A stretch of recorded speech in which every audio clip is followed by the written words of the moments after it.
Hey, new and returning friends, we've been tinkering with how to bring you the news. And guess what? We found the sweet spot. Sharp facts, quirky delivery, receipts included. Join our new community at crabbytabby.gumroad.com. Tell us what you think, start a convo, grab some stickers, and get ready. Collectibles are on the way. For the record, Season 1. Operation Maple Claw. Episode 1. The Tariff Tantrum. News, views, and zero tolerance for stupidity. One claw swipe at a time. Good evening, my frosty little meat sacks. Tonight, Trump is having a tariff tantrum. Again. He's batting at Canada like a half-chewed toy mouse, and I'm here to tell you all about it. Is this about national security or national insecurity? Let's find out. First, the facts. Trump announced new tariffs on select Canadian imports. Think the usual suspects: softwood lumber, aluminum, steel, and a grab bag of politically photogenic goods. Rates? Depends on the category and the legal hook. National security statutes, anti-dumping, countervailing duties, or a broad baseline tariff. Tariffs are just taxes at the border. Imported goods get pricier, and those costs usually spill onto consumers and businesses. Translation: you pay more for the same 2x4s, while a politician gets to hold a press conference in a hard hat. Here's the problem with performative politics. Slapping tariffs on Canadian inputs hits American buyers too. Home builders, manufacturers, and yes, your uncle, who's already on his third reno. Raise input costs enough, and you don't fix inflation. You redecorate it. And if you target raw materials like lumber or aluminum, you don't just punish Canada. You punish American factories that rely on predictable supply. It's like chewing your own tail to prove a point. Canada's playbook is boring but effective. Targeted counter-tariffs of equivalent value. Ottawa picks products that hurt politically and symbolically. Think swing state goods or headline-friendly items.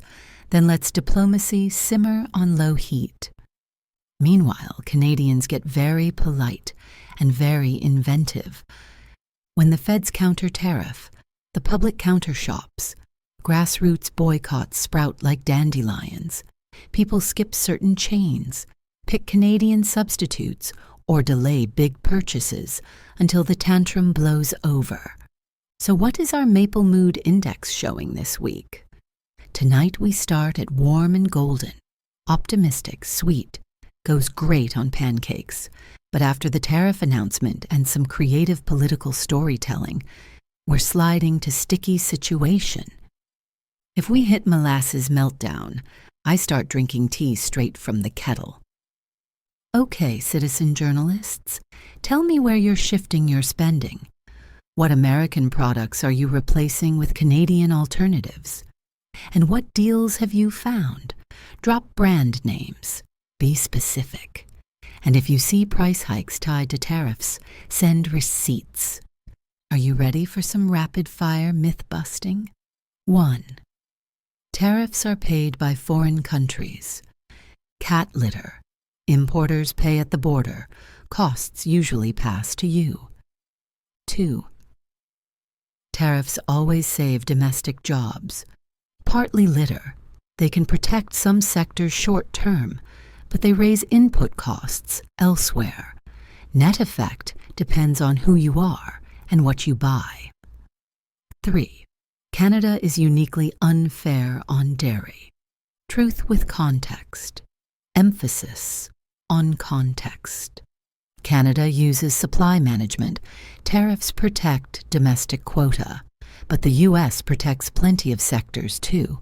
Different barn, same hay. 4. Softwood lumber. Canada cheats. The U.S. is the victim. This is just an ancient feud with complicated facts. U.S. says provincial stumpage is a subsidy. Canada says it's not. Lawyers buy vacation homes. Builders buy pricier lumber. 5. Tariffs cure inflation. Nope, they don't. They usually add price pressure unless offset by currency, margins, or demand drops. Policy should be a scalpel, not a claw hammer. But hey, we have both. We are able to combine all the tools in our shed and use them in ways that protect Canadians, not that buffoon in the White House. Real people, real budgets, real consequences. Political theater sells tickets. Invoices tell the truth. This week, lobbyists purr, lawyers stretch, and consumers squint at price tags like they're decoding ancient runes. Canada's counter list is warming in the oven, and the Maple Mood Index is sticky situation, bordering molasses meltdown. And next week, Trump might regret messing with Canadian cheese, because you can play games with our syrup, you can throw shade at our lumber, but you do not come for our cheddar. We have a plan, a palette, and a poutine budget. Like, subscribe, and drop your Switch list in the comments.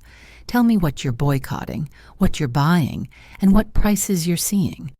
We'll feature the best intel next episode. And yes, we'll update the Maple Mood Index live. And that's a wrap for today's Claws Out commentary. Remember, the conversation and the fun doesn't end here.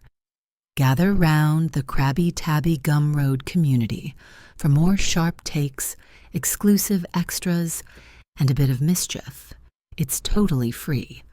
Just a place for us like-minded folk to hang out and say what's really on your mind. Link is in the pinned comment below. Meow for now.